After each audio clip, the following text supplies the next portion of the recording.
मत्ती रचित सुसमाचार 26:28।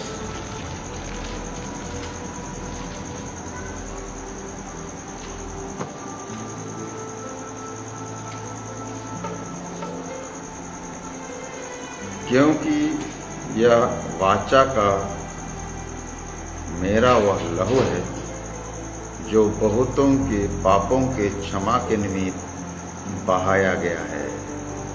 सबके बोले आमीन। आइए सबके अपने स्थान में बैठ जाएंगे।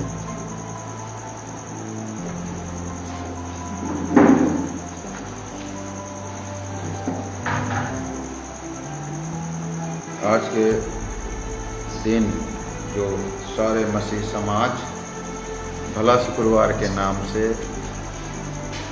सेलिब्रेशन कर रहा है, विभिन्न प्रकार के कार्यक्रम के द्वारा अपने अपने इस त्यौहार को मनाने का योजना है, प्रयोजन है। और वे आज के दिन मसीह के प्रेम को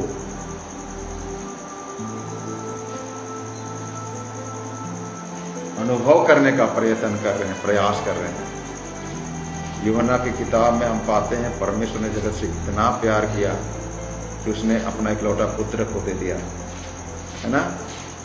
और रोमियों की पत्री 5:8 में भी लिखा है कि उसने अपने प्रेम की भलाई इस रीति से प्रकट किया कि जब हम पापी में थे तब उसने अपने पुत्र को भेजा ताकि आप और मेरे पाप के लिए क्रूस पर का हो जाए, बलिदान हो जाए। हालेलुया। यीशु मसीह का वचन आज जो हमने पढ़ा,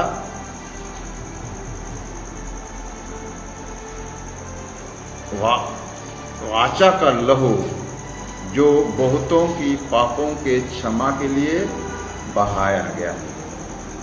आपको मालूम है बीते कई दिनों से हम यीशु मसीह के क्रूस मृत्यु का चर्चा कर रहे थे। और जब कभी भी समय मिलता है, समय असमय, विशेष तौर से प्रभु भोज के दिन हम यीशु मसीह के दुख और मृत्यु का गंभीरता को समझने की प्रयास करते हैं, स्मरण करते हुए। हालेलुया। सो आज का जो वचन है, यीशु के लहू के सामर्थ्य। सबके बोले यीशु के लहू की सामर्थ्य। कई दिनों पहले हम लोग एक गीत गाया करते थे,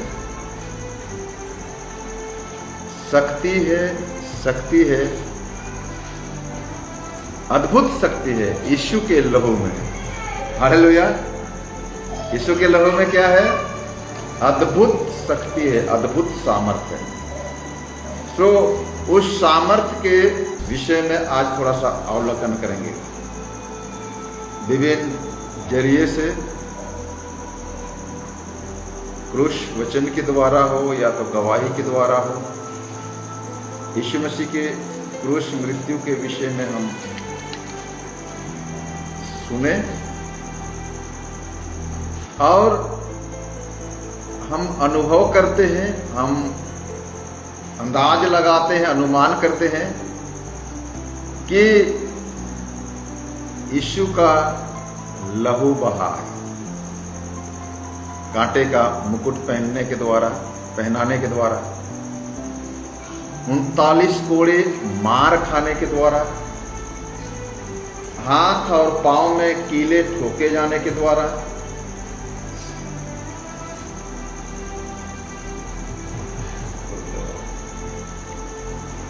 बर्छे से छेदे जाने के द्वारा उनका लहू बहा। हालेलुया। आज हम लोग विस्तार रूप से नहीं परंतु संक्षिप्त तौर पर हम लोग अनुभव करने की प्रयास करेंगे, गंभीरता को समझने की प्रयास करेंगे। चर्चा हम लोग शॉर्ट में करेंगे, संक्षिप्त में करेंगे, लेकिन गंभीरता को समझने की प्रयास हम लोग करना है। हालेलुया। आज से 2025 साल पहले यीशु मसीह को यरूशलेम के बाहर गलगत्था नामक स्थान पर, जिसका नाम जिसका अर्थ खोपड़ी का स्थान है। शायद वह एक पहाड़ी क्षेत्र है, यरूशलेम से बाहर है। कईयों का कहना है यरूशलेम शहर से कुछ ही दूरी पर है। यीशु को क्रूस पर चढ़ाया गया था। और इस तथ्य को इशारा करना है, जो लहू बहा यीशु के द्वारा 2025 साल अभी के डेट में पकड़ के चलिए, मान के चलिए, वह लहू का प्रभाव आत्मिक रीति से, ध्यान से सुनिए, कैसे आत्मिक रीति से उस लहू का प्रभाव अभी भी हमारे जीवन में प्रभावित है, कार्यकारी है, क्रियाशील है, एक्टिव है। हालेलुया। हर एक मनुष्य जो वचन को सुनता है, परमेश्वर के वचन को, सुसमाचार को, क्रूस मृत्यु की कहानी को, जो अक्सर हम लोग चर्चा करते हैं और पूरे बाइबल का केंद्र बिंदु है, मुख्य पॉइंट है, जो लोग वचन को सुनकर वचन के अनुसार जीवन बिताते हैं, पापों से पश्चाताप करते हैं, मन फिराते हैं, अपना जीवन परिवर्तन करते हैं, मन परिवर्तन करते हैं, पाप की रास्ता को छोड़कर धार्मिकता के रास्ते को अपनाते हैं, उनके जीवन में आत्मिक रीति से यह वचन क्या होती है, प्रभाव डालता है। कौन सा वचन? यीशु का बहाया गया लहू को जो इशारा करता है। आज हमने जो पढ़ा है ना, ये वाचा का लहू। स्विच ऑफ करिए मोबाइल को, है ना। जब भी आप लोग मोबाइल गिरजा में आते हैं तो कृपया मोबाइल स्विच ऑफ करो या तो साइलेंट में रखो। हालेलुया। मेरा खुद का लड़का 5 बार फोन किया, लेकिन आपको पता चल रहा है मेरा लड़का फोन कर रहा है बोल के? पता चल रहा है? ये नहीं चल रहा है ना। मेरे को पता चल रहा है, लेकिन डिस्टर्ब किसी को नहीं हो रहा है ना, क्योंकि हमने ऐसे सेटिंग कर दिया है। बाद में हम उसको फोन करेंगे, क्या बात है। तो ध्यान दीजिएगा, मोबाइल सबको थोड़ा सा विशेष तौर से वचन के टाइम में गड़बड़ा जाता है ना। हालेलुया, बोलो यीशु मसीह की। सो अभी भी वो जीवन में क्या हो रहा है, प्रभाव डालता है, और मनुष्य के जीवन को प्रभावित करते हुए मन परिवर्तन करने के लिए, पाप से पश्चाताप करने के लिए, मन फिराने के लिए मनुष्य को, व्यक्ति को कायल करता है। ऐसे ही लोग यीशु मसीह को उद्धारकर्ता ग्रहण नहीं किया, कुछ तो पाते हैं। ऐसे ही लोग मसीही धर्म को ग्रहण नहीं किया, कुछ तो विषय वस्तु है उसमें, कुछ तो रहस्य है, आपको और मुझको समझना है। सो यीशु मसीह के लहू की शक्ति पर चिंतन मनन करना चाहेंगे, जो आज के उपदेश का मुख्य विषय होगा। और आज जो गुड फ्राइडे, भला शुक्रवार का दिन है, वो हमारे लिए महत्वपूर्ण होगा। सो जो कुछ भी धर्मशास्त्र में हमें सिखाया गया है, हम लोग विस्तार रूप से गंभीरता के साथ समझना है। हालेलुया। सो लहू बहाना ही क्यों, लहू का आवश्यक ही क्यों? नारियल में काम चल सकता है,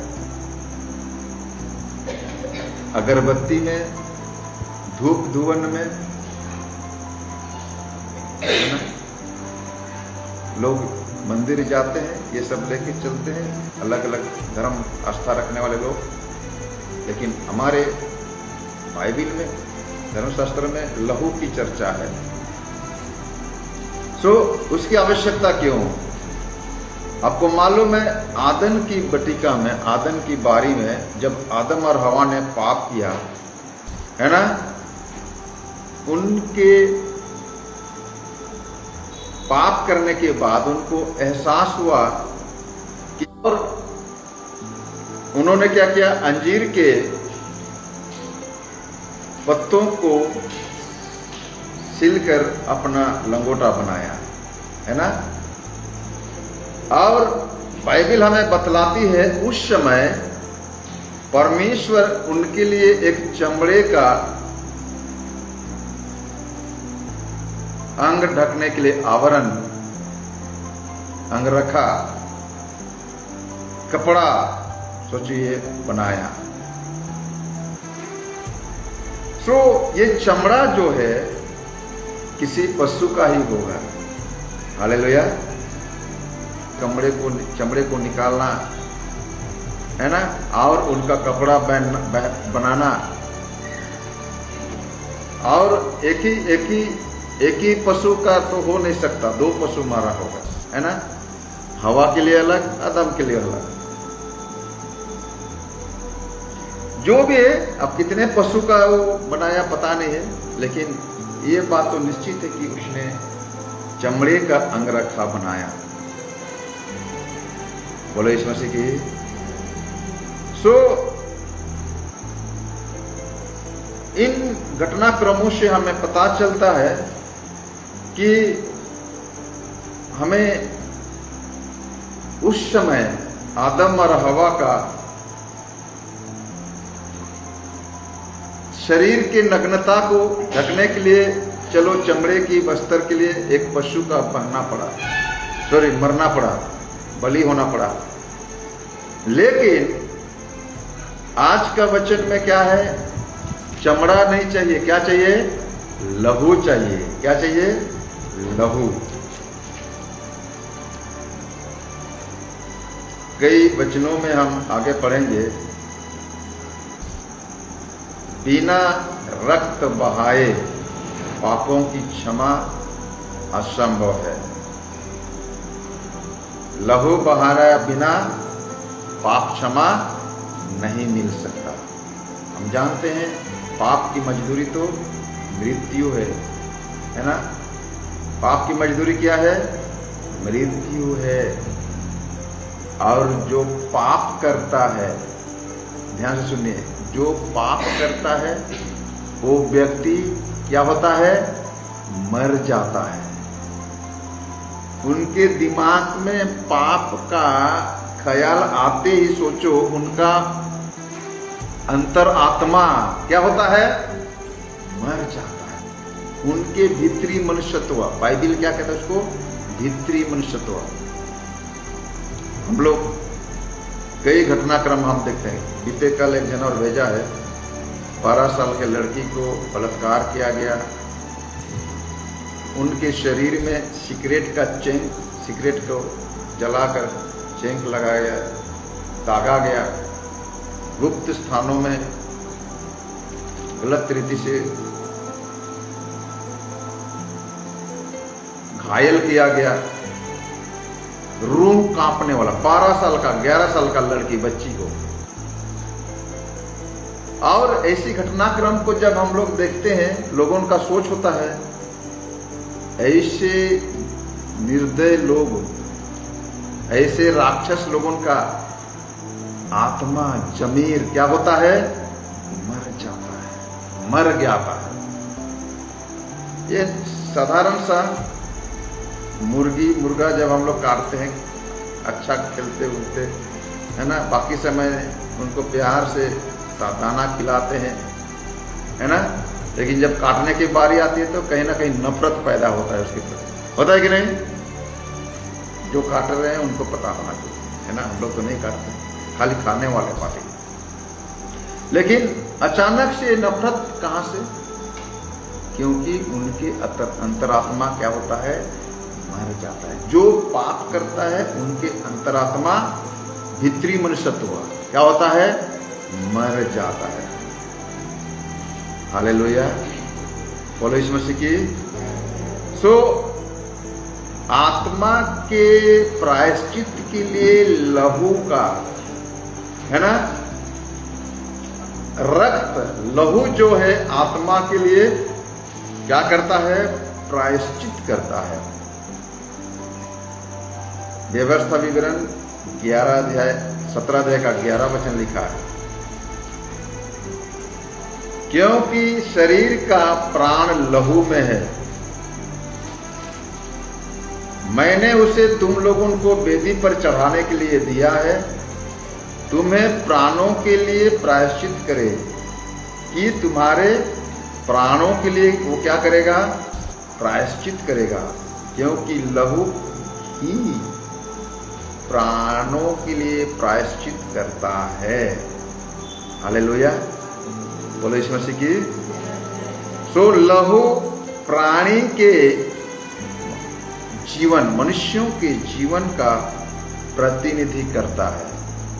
देखिए एक बार किसी को मिले तो पढ़े, लेवीय व्यवस्था 17 का 11।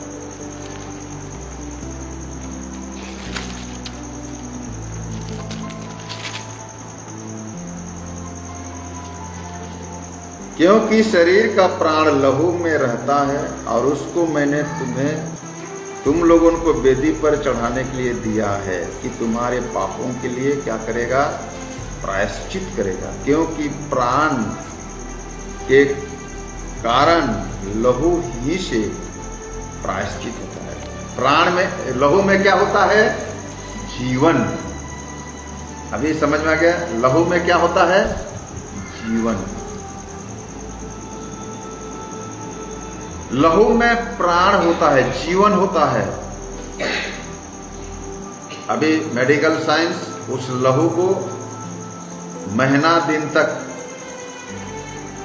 जिंदा रख सकते हैं। 1 महीने के बाद वो मर जाएगा।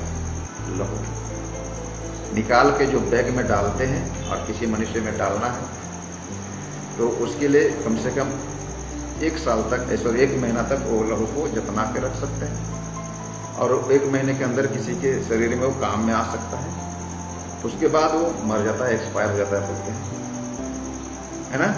सो लहू जो है मनुष्य के प्राण को प्रतिनिधि करता है ना। हम किसी को लहू दिया डोनेशन में, मैं कई बार दिया है।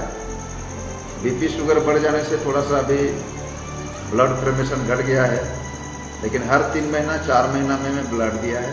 और अनजान लोगों को, है ना, जो मेरा ब्लड किसका में घुसा है पता नहीं है, हम खाली लेके उधर रख देते हैं, ब्लड बैंक में निकालते हैं और रखते हैं, किसके ब्लड कहाँ जाएगा पता नहीं। और मैं आपको बताना चाहता हूं, ऐसे कई लोगों को मैंने जीवन दिया। क्या दिया? कई लोगों को क्या दिया है मैंने? जीवन दान दिया। मेरे जीवन को मैंने दान कर दिया। हालेलुया, बोले यीशु मसीह की। यीशु मसीह अपना लहू हमें दिया, ये उसके लहू में क्या है? जीवन है। और वो जीवन हमें क्या कर दिया है? जीवित कर दिया है। हम कई बार चर्चा करते हैं, उसने हमें भी क्या किया है? जिलाया। हालेलुया, हम लोग पाप से मरे हुए थे, उसने हमें भी क्या करा है? जिलाया है। बोलो यीशु मसीह की। हालेलुया। यह खून है जो उस प्राणी के जीवन का प्रतिनिधित्व करता है जो मर चुका है। दोषी व्यक्ति के स्थान पर पाप का दंड लेते हुए जो पाप के प्रायश्चित, यानी कि पाप को ढकने का, क्रोध को शांत करने का, क्रोध के पाप के दंड को रद्द करने का, क्षमा करने का, शुद्ध करने का, मेल मिलाप करने के रूप में ये लहू क्या होता है? खड़ा होता है। इनके पाप को ढको, थोड़ा शांत रहो, इनके पाप के दंड जो है इसको कैंसिल करो। पाप की मजदूरी क्या है? मृत्यु है, कैंसिल होना चाहिए। क्षमा करो जी, शुद्ध करना है, और शुद्ध होने के बाद क्या होना है? मेल मिलाप है। ये सब बातों को लहू क्या करता है? प्रतिनिधित्व करता है, रिप्रेजेंट। लेवीय व्यवस्था 4 अध्याय के 13 से 21 वचन में लिखा हुआ, बहुत लंबा वचन है, आप उसको घर में पढ़िएगा। सो बलिदान एकमात्र विकल्प है, एकमात्र उपाय है, एकमात्र जरिया है। जिसने पाप किया था उसके स्थान पर मरना, बलिदान ही एकमात्र विकल्प है। इब्रानी की किताब 9 अध्याय के 22 वचन हम लोग पढ़ेंगे। जिसके पास बाइबल है के 22। और व्यवस्था के अनुसार लगभग सभी चीजें खून से शुद्ध होती है। खून बहाए बिना कोई पाप क्षमा नहीं होती। इब्रानी की किताब 9 के 22 पढ़ेंगे। सच तो यह है कि व्यवस्था के अनुसार हाँ प्राय सब वस्तुएं लहू के द्वारा शुद्ध की जाती है। हाँ, और बिना लहू बहाए पापों की क्षमा नहीं है। बिना लहू बहाए पापों की क्षमा नहीं है। भजन संहिता 51 उसके 2 और 7 वचन में दाऊद ऐसे लिखा, देखिए, मुझे भली भांति धोकर मेरा अधर्म दूर कर, मेरे भली भांति धोकर, मुझे भली भांति अच्छा से धोकर मुझे क्या कर, मेरे अधर्म से मुझे दूर करो। और मेरा पाप छुड़ा कर मुझे शुद्ध कर। और मेरे पाप छुड़ा कर मुझे क्या करो, शुद्ध करो। अभी देखियो 7 नंबर वचन, जूफा से मुझे शुद्ध कर, हाँ, तो मैं पवित्र हो जाऊंगा। हाँ, मुझे धो, हाँ, और मैं हिम से भी अधिक श्वेत बनूंगा। Yes, hallelujah. दाऊद का प्रार्थना देखिए, मुझे अच्छा से भली भांति धोकर मेरे अधर्म मेरे से क्या करो, दूर करो। जब हम यीशु मसीह के लहू से, यीशु मसीह के द्वारा पाप क्षमा पाते हैं, मतलब हम भली भांति क्या होते हैं, साफ सुथरा होते हैं। हालेलुया। अभी मैं आलू का खेती किया है, और जब उसको हम लोग काटते हैं तो ऐसे काट के अगर ऐसे धो धुआ दिया ना तो बालू लगेगा। जितना बार हम लोग खाएंगे बालू खराब करेंगे, है ना। उसको अभी मैं वो बर्तन मांजने वाला वो लूना में हम लोग धोता हूँ, है ना, तो पूरा अच्छा से साफ हो जाए, है ना। ऐसा है सिस्टम। तो अगर धोने में लापरवाही करेगा तो बालू रेत नजर लगे, कटार सब बताएगा। तो उसको अच्छा से धोना पड़ रहा है। तो यहाँ पर दाऊद क्या कर रहा है, मुझे भली भांति धोकर मेरे अधर्म को क्या करो, दूर करो, और मेरे पाप से मुझे छुड़ाकर शुद्ध कर। जूफा से मुझे शुद्ध कर, तो मैं पवित्र हो जाऊंगा। हालेलुया। भूमध्य सागरीय क्षेत्र में हिसोप नाम का एक पौधा, हिसोप, करीब 1 से 1.5 फुट का लंबा।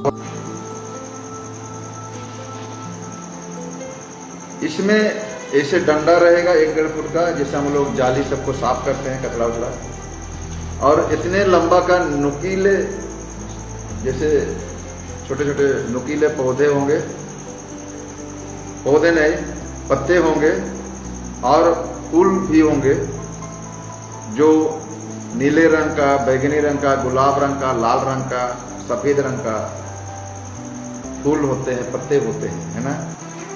सो इस पौधे को विशेष तौर से लहू को छिड़काने के लिए उस समय इस्तेमाल करते थे। सो ये छिड़काव करने का एक जरिया बन जाता था। हम लोग झाड़ू में दवा छींटते हैं, है ना, कीड़े मकोड़े भगाने। तो यहूदी लोग, इस्राएल लोग उस पौधे को इस्तेमाल करते हैं। किसी को अगर शुद्ध करना है, किसी को अगर छिड़काव के द्वारा शुद्ध करना है, तो उस पौधे के इस्तेमाल, उसको जूफा कहा गया है। बाइबल में जूफे से मुझे क्या करो कह रहा है, शुद्ध करो। हालेलुया। निर्गमन 12 के 22 में लिखा है, उस पौधे को, जूफे के पौधे को बलि के खून में डुबाया था, ताकि शुद्धिकरण के लिए छिड़का जा सके। लेवीय व्यवस्था 14 में विस्तार रूप से इसके विषय में लिखा है। और फंसा के मेमने के लहू के लिए विशेष तौर से इस्तेमाल किया जाता था। 12 अध्याय, निर्गमन 12 अध्याय के 22 वचन पढ़ेंगे। और उसका लहू जो तसले में होगा उससे जुफा का एक गुच्छा डुबा कर उसी तसले में के लहू से द्वार के चौखट के सिरे और दोनों अलंगों दोनों तरफ अलंगों पर कुछ लगाना और भोर तक तुम में से कोई घर से बाहर ना निकले। हालेलुया, बोलो यीशु मसीह की। किससे शुद्ध होना है? लहू के द्वारा। और लहू को छिड़काने के लिए क्या चाहिए? जुफा चाहिए। अभी जो बलिदान होगा वो भी खास पशु चाहिए, खास पशु चाहिए। बलि का सामग्री खास होना चाहिए। क्या लिखा है? ज्येष्ठ पहलौटा होना चाहिए। क्या होना चाहिए? पहलौटा। कहां से शुरू हुआ परंपरा? हाबिल ने शुरू किया। किसने शुरू किया? हाबिल। उत्पत्ति 4 अध्याय के 4। बलिदान के लिए विशेष रूप जो है, सामग्री जो है, क्या होना चाहिए? ज्येष्ठ होना चाहिए। देखिए उत्पत्ति 4 अध्याय के 4 वचन। और हाबिल भी अपनी भेड़ बकरियों के कई एक पहलौटे बच्चे भेड़ चढ़ाने ले आया और उनकी चर्बी भेड़ चढ़ाई। तब यहोवा ने हाबिल और उसकी भेड़ को हाबिल और उसकी भेड़ को क्या किया? ग्रहण किया, सम्मान किया, आदर किया। उत्तम भेंट, पहलौटा भेंट जो है, पहलौटा वस्तु जो है, मुर्गी, बकरी, भेड़, बैल जो हम देखते हैं, या तो मनुष्य का ही पहलौटा क्यों ना हो, वह बहुत महत्वपूर्ण होता है। बाइबल कहते हैं ज्येष्ठ पुत्र जो है शक्ति, गरिमा और गरिमा की शुरुआत को प्रतिनिधि करता है। उत्पत्ति 49 अध्याय के 3 वचन। ज्येष्ठ पुत्र को परमेश्वर के सामने पवित्र माना जाता था। निर्गमन 13 अध्याय का 2 वचन और 12 वचन, 22 अध्याय का 29 वचन, जैसे तभी पढ़ा भाई लोग। उसी प्रकार 34 अध्याय का 19 और गिनती की किताब 18 अध्याय के 17 वचन में ज्येष्ठ पहलौटा जो होता है, बेटा जो होता है ना, पुत्र जो होता है, वह मनुष्य का शक्ति है ना। हम लोग इसके विषय में शायद व्यवस्था नहीं, भजन संहिता में भी 127 में हम पाते हैं, है ना। जवानी के समय जन्मा हुआ बच्चा, है ना, देखिए क्या लिखा है, उस तीर के समान होते हैं जो निशाने की ओर जाता है। जैसे लिखा है, जैसे वीर के हाथ में तीर वैसे ही जवानी के लड़के होते हैं। जवान में यानी कि पहलौटा, जवानी के समय में पैदा हुआ लड़का, ज्येष्ठ बेटा कैसे होता है? तीर के समान जो निशाने की ओर जाता है। आपके लक्ष्य को, परिवार के लक्ष्य को, खानदानी के लक्ष्य को, उद्देश्य को पूरा करना जिम्मेदारी दिया जाता है। परिवार का जो परंपरा है उसका जिम्मेदारी कौन निभाएगा? पहलौटा। अगर वो नहीं चाहेगा, नहीं भैया हमको नहीं चाहिए, तो बात अलग है ना। जैसे एसाव को नहीं चाहिए बोला है ना, कुछ रोटी दे दे और कुछ सब्जी दे दे, दाल भात दे दे भैया, और मेरा पहलौटा को ले ले, मेरे को दरकार, इस टाइप का बात। अगर कोई बोलता है नहीं ये जिम्मेदारी हम नहीं लेंगे तो बात अलग है। लेकिन पहलौटा का जो गरिमा है, शक्ति है, वह परिवार का गरिमा और शक्ति, उद्देश्य, लक्ष्य को पूरा करने का प्रतिनिधित्व करता है। हालेलुया, बोले यीशु मसीह की। बाइबल में बहुत सारे देवताओं के विषय में, बुद्ध परस्त नाम के एक देवता की पूजा करते थे। जो मोआबी लोग होते थे वे उस देवता को प्रसन्न करने के लिए अपने बड़े बेटे का बलि चढ़ाते थे। वाह, ये लेवीय व्यवस्था 18 के 21 में ये सब लिखा है। दूसरा राजा 17 के 17 में, ध्यान से सुनिए, 21 अध्याय का 26 में भी लिखा है। दूसरा राजा का इतिहास की किताब जो दूसरा इतिहास है उसका 28 के 3 में और 33 के 6 में लिखा है ना। मोआबी लोग ब्रित परस्त नाम के देवता कामोस की पूजा करते थे और उनको प्रसन्न करने के लिए अपने पहलौटे लड़कों को क्या करते थे, बलि करते थे। पहलौटों का महत्व अलग है, इसका मतलब ये बता रहे हैं आप भी बलि चढ़ाओ, ऐसी बात नहीं है। हमको तो बलि चढ़ाना नहीं है, और चढ़ाना है तो किसको चढ़ाना है उसके बारे में ये रोमियो की किताब 12 अध्याय का 1। पक्षियों और जानवरों, पशुओं का खून हमारे पाप को मिटा नहीं मिटा सकता।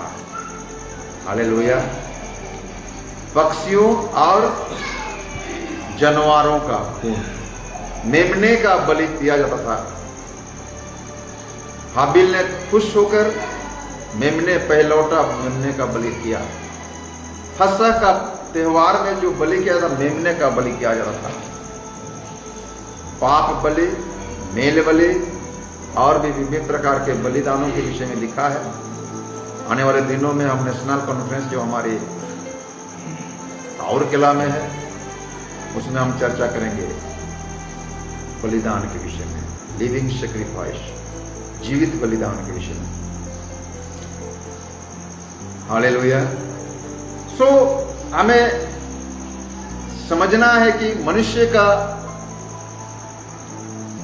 पाप क्षमा के लिए किसी जानवर का बलि पाप को नहीं मिटा सकता। ये विकल्प नहीं है। इसको परमेश्वर ने अपने आप प्रस्तुत किया अपने बेटे के रूप में, यीशु मसीह को। इसके बारे में हम लोग इब्रानी की किताब 10 अध्याय का 1 से 4 वचन में पाते हैं कि पशु पक्षी का लहू मनुष्य के पाप को क्षमा नहीं कर सकता, क्योंकि व्यवस्था जिसमें आने वाली अच्छी वस्तुओं का क्योंकि व्यवस्था जिसमें आने वाली अच्छी वस्तुओं का प्रतिबिंब है, पर उनका असली स्वरूप नहीं, पर उसके असली स्वरूप नहीं है। इसलिए उन एक ही प्रकार के बलिदानों के द्वारा, इसलिए उनके एक ही प्रकार के क्या है, बलिदानों के द्वारा जो प्रतिवर्ष अचूक चढ़ाए जाते हैं, जो प्रतिवर्ष अचूक रीति से चढ़ाया जाता है, पास आने वालों को कदापि सिद्ध नहीं कर सकती, पास आने वाले को कदापि सिद्ध नहीं कर सकता। ध्यान सुनिए, नहीं तो उनका चढ़ाना बंद हो जाता है ना। इसलिए जब सेवा करने वाले एक ही बार शुद्ध हो जाते तो फिर उसका विवेक उन्हें पापी ना ठहराता, परंतु उनके द्वारा प्रतिवर्ष पापों का स्मरण हुआ करता है, क्योंकि यह अनहोना है कि बैलों और बकरी का लहू पापों को दूर करे। ये अनहोना है, इम्पॉसिबल। हालेलुया। जैसे यह 1:11 में लिखा है, बैल और पशुओं का क्या होता है, बलि चर्बी खाते खाते में क्या हो गया है, अघा गया हो बोलता है। क्या हो गया है? हम लोग क्या बोलते हैं? पेट भर गया, अंसा गया बोलते हैं। हालेलुया।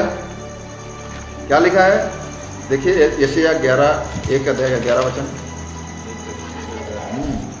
यहोवा यह कहता है, यहोवा यूं कहता है, तुम्हारे बहुत से मेल बलि मेरे किस काम के? तेरे बहुत से मेल बलि मेरे किस काम के हैं?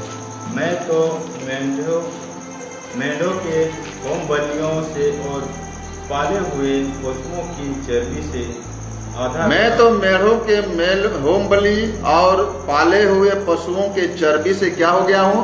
आघा गया हूं, पेट भर के फूल गया। हालेलुया। सो हमारे पापों की क्षमा के लिए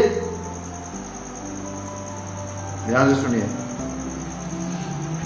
मेमने का बलि चढ़ाया जाता था पुराने नियम में, और हर साल चढ़ाना पड़ता था उन लोगों को, ताकि पाप याद रहे हम किस दुर्दशा में है ना। लेकिन अभी क्या है? यीशु मसीह सब समय के लिए एक ही बार और याद नहीं करना रहे भाई। हालेलुया। और याद नहीं करना है, बिल्कुल भूल जाना है उसको। क्योंकि जब कभी हम पाप करते हैं, ध्यान से सुनिए, जब कभी हम पाप करते हैं, पाप का गुलाम बन जाते हैं, और शैतान जो है हमारा स्वामी मालिक बन जाता है। इसलिए जब कभी भी हम उस पाप को स्मरण करते हैं, हमें कहीं ना कहीं आकर्षण होता है, और खाएंगे और करेंगे और पिएंगे।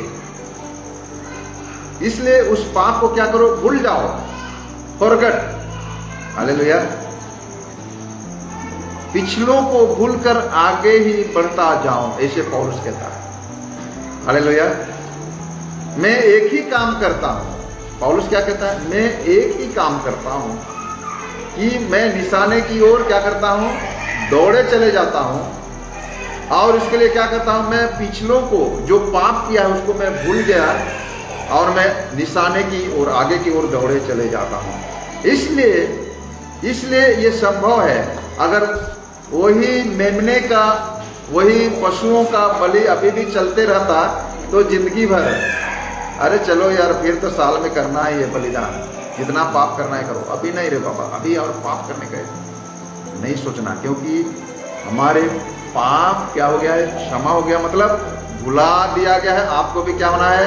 भूल जाना पड़ेगा। हालेलुया। बोलो यीशु मसीह की। सो आदन के बगीचे में चमड़े का वस्त्र पहनने का प्रबंध जो किया गया, ये एक इशारा है ना, कि मनुष्यों के लिए एक बलि होना पड़ेगा, अस्थायी रूप से, टेम्परेरीली।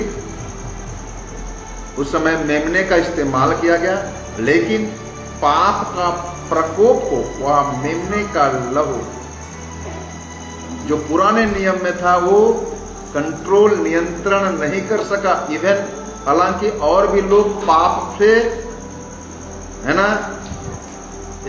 वैरायटी पाप करने का आइडिया ढूंढने लगे, है ना। पहले तो हत्या किया जाता था, हत्या करो तो हत्या, व्यभिचार करो तो व्यभिचार ही खाली करो। लेकिन अभी क्या है? ऐसे क्रिएटिविटी हो गया, पाप करने वाले हत्या भी करेंगे, उसके बाद व्यभिचार भी करेंगे, उसके बाद हत्या भी करेंगे, और शरीर के कई स्थानों में विभिन्न प्रकार के, है ना, खरोच भी करेंगे, घायल भी करेंगे, क्रिएटिविटी। लेकिन अभी प्रक्रिया चेंज हो गया है, पाप क्षमा हो गया, मतलब भूल जाओ। हालेलुया। बार बार और तुम्हारे लिए पाप के लिए बलिदान और चढ़ने वाला नहीं, एक ही बार पाप के बलिदान, एक ही बार व्यक्ति ही अगर लहू बहाएगा, जबरदस्ती पकड़ के बलि चढ़ाओ। अभी क्या होता है? हम लोग क्या करते थे पहले? वो भेड़ बकरी को पता नहीं था भैया, लेकिन हम जबरदस्ती पकड़ के ले जाते थे। ध्यान से सुनिए, जो बकरा या तो मेमने का बलि चढ़ाया जाता था, या तो अभी भी चढ़ाया जा रहा है। उस बेचारे यीशु अपने मृत्यु से तीन बार भविष्यवाणी किया। मार्कुस की किताब में आप लोग पढ़िएगा, है ना, 8 अध्याय में पाते हैं, 9 अध्याय में पाते हैं, 10 अध्याय में पाते हैं, 30 से लेकर 34 वचन में, तीनों अध्याय का। हो सके इधर उधर ऊंच नीच होगा, है ना, कहीं में 30 से 32 से, कहीं में 31 से 33 से, और कहीं में 32 से 34 से। यीशु मसीह को बेहतर मालूम है कि मुझे क्या होना है, बलि होना है। लेकिन जो मेमना, जो बकरा, जो पंडुकी, पक्षियों का बलि चढ़ाया जाता पुराने नियम में, उस पशु पंछियों को मालूम नहीं होता था। बेचारे निरीह, अनाड़ी, भोले, अभी हमारा कत्ल होने वाला उनको पता ही नहीं है, लेकिन मेरे यीशु को पता था। हालेलुया। हमारे प्रभु को क्या था, पता। ये एक अलग क्वालिटी है बलिदान। पहला तो पहिलौठा होना चाहिए। दूसरा क्या है, जो बलि होने वाला व्यक्ति है उसको मालूम होना चाहिए कि मेरे को क्रूस पर बलि होना चाहिए।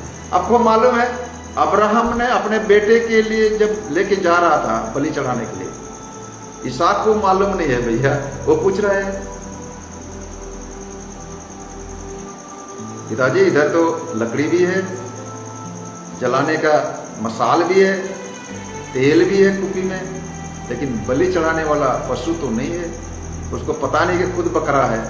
हालेलुया। तो ऐसे बलि नहीं चाहिए।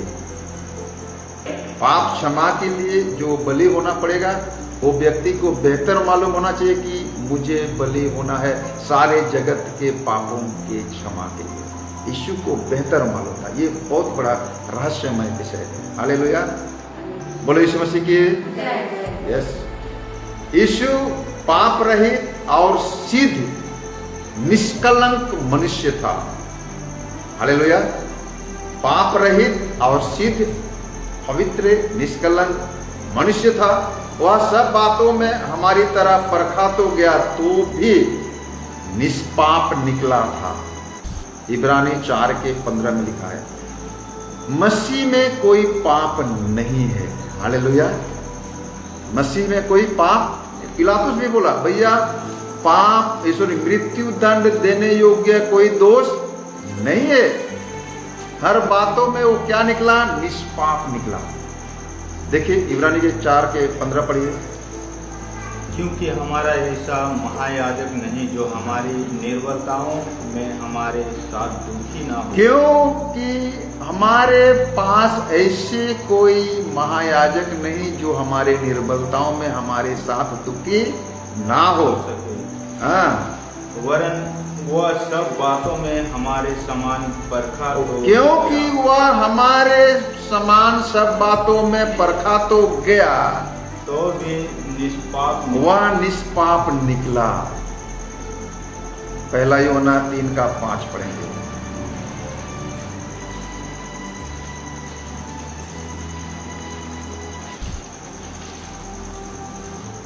तुम जानते हो कि वह इसलिए प्रकट हुआ कि पापों को हर ले जाए, और उसके स्वभाव में पाप नहीं। हालेलुया। हम जानते हैं क्या होता है, उसके स्वभाव में पाप नहीं है। बोलो यीशु मसीह की। बोलो यीशु मसीह की। सो यीशु पिता का पहलौठा पुत्र है, ठीक है ना। जैसे इब्रानी 1:6 में, वह सारे सृष्टि में ज्येष्ठ है, पहलौठा है। कुलुसी 1:15 में बताया जाता है। यह वही है जो पिता का एक लौटा पुत्र, पिता का ज्येष्ठ और सारे सृष्टि में ज्येष्ठ है। उसने अपने आप को बलि होने के रूप में अर्पित कर दिया। हालेलुया। बोलो यीशु मसीह की। जिसके विषय में प्रकाशित वाक्य 1:5 में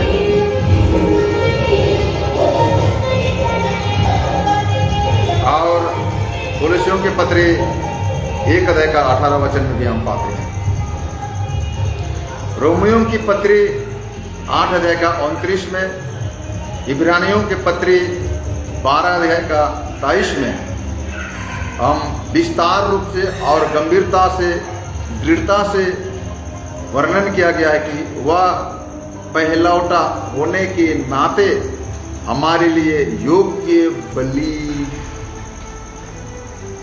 का मेमना था और वो स्वयं महायाजक के रूप में, मेमने के रूप में हमारे लिए बलि हो गया और स्वयं अपने आप को अर्पण कर दिया। हालेलुया। जिसके विषय में इब्रानियों की किताब 9 अध्याय के 11 से 14 में भी पाया जाता है।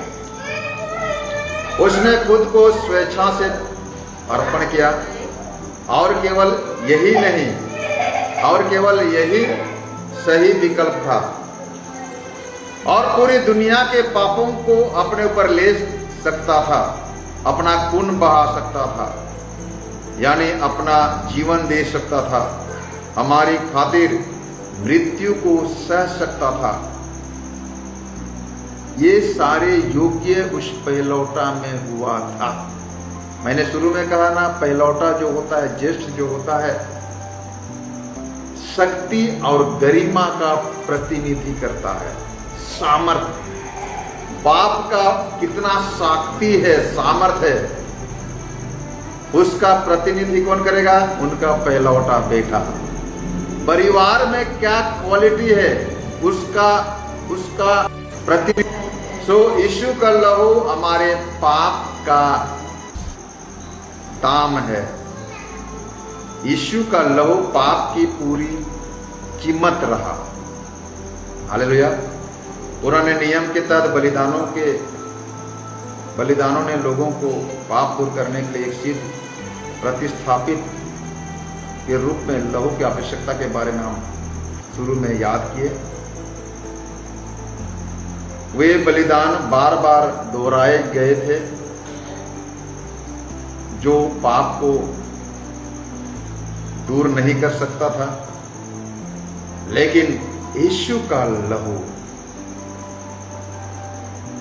एक ही बार हमारे लिए बहाया गया और हमेशा के लिए हमारे पाप को दूर कर दिया। अभी बार बार लहू बहाना और जरूरी नहीं है।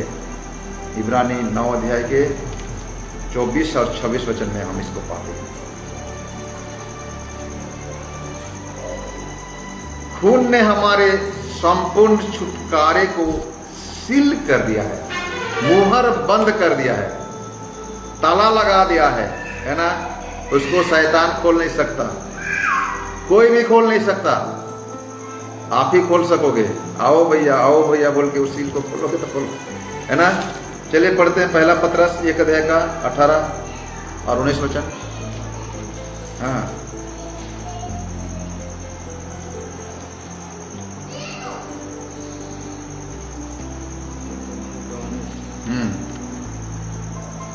पर निर्दोष और निष्कलंक मेमने अर्थात मसीह के बहुमूल्य लहू के द्वारा हुआ।